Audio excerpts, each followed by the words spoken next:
Well, we've come to the time where we're going to have a whole lot of fun air tightening the Suzuki Series 14, which is a knockoff fake harp.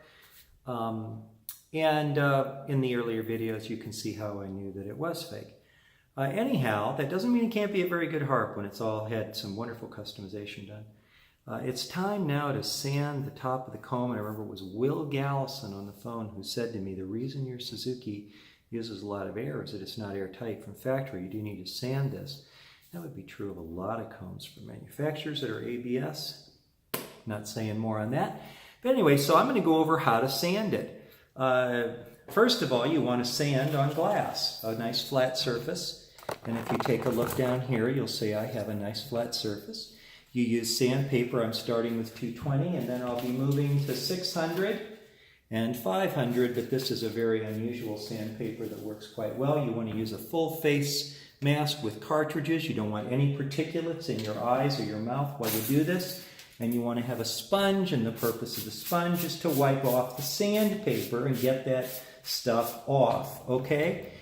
So you always sand in a perfectly flat surface. Some people use marble or whatever. Now here's how this thing goes on. Safety first, ladies and gentlemen. Always remember, safety first.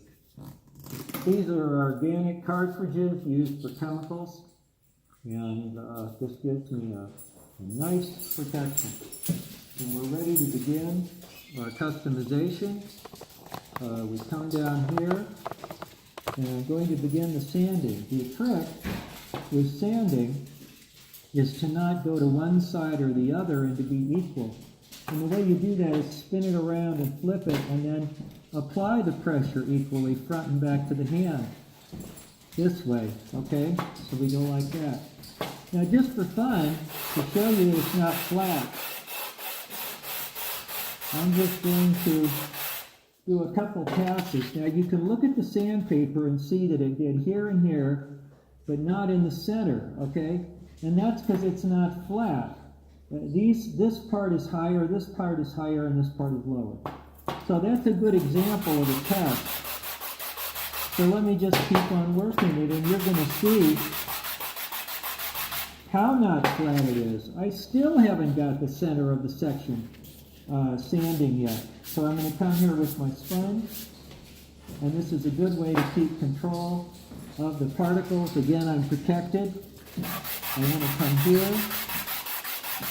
Now you might be tempted to use a more aggressive. Now, finally, we have a straight line on the sanding, which means that we're working the entire comb now, and that's kind of good news. But you can look at it and see that certain parts are still shiny, like in here, okay?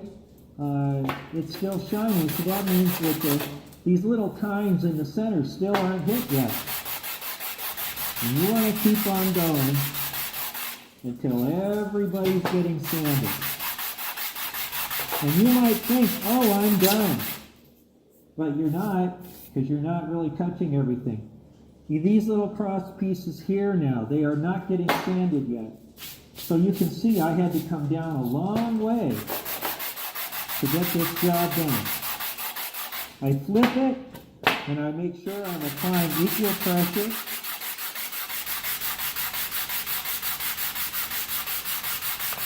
Again, wipe off the sandpaper to remove the particles from the paper so it continues to be efficient. Now, if we take a look at it, you can see that there are still a few shiny places, which is where it isn't sanded. Mainly the edges of these cross cuts in the comb. I'm going to continue to sand a little more, not much. I come here, I can tell right now this is pretty well done.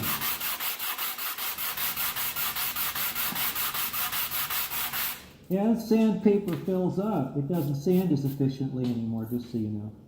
Now, as I take a look and I inspect this, I'm looking for a consistent look across the board, which it now has. All the way across, it's gray and scratched looking. And that's a sign that the entire thing has been sanded. I'm going to look again. Now I'm going to go ahead, and I don't want these particles everywhere, so I'm still putting them on on the sponge. I try to use the sponge to control these particles. Now I go to my sandpaper number 2, which is 600. Now what I want to do is get a nice finish on there. I'm not taking off very much. I'm just taking off a little. Very nice, very easy. We just take our time. Do not do this without safety gear. You could get these particles into your lungs, but you will not get them off. Now you can see it has a much more polished look, much smoother. I could stop here, but what's the difference between a great job and an okay job? Taking time to inspect your work. It really does look beautiful. A wonderful, wonderful sanding, totally flat. A nice smooth pass now you can see. This is now done and I'm ready for my final pass. This is sandpaper I used when I was in cars for fingernails. It's fantastic. I'm going to lay it on here. I'm just going to give myself a little bit of a finished run here.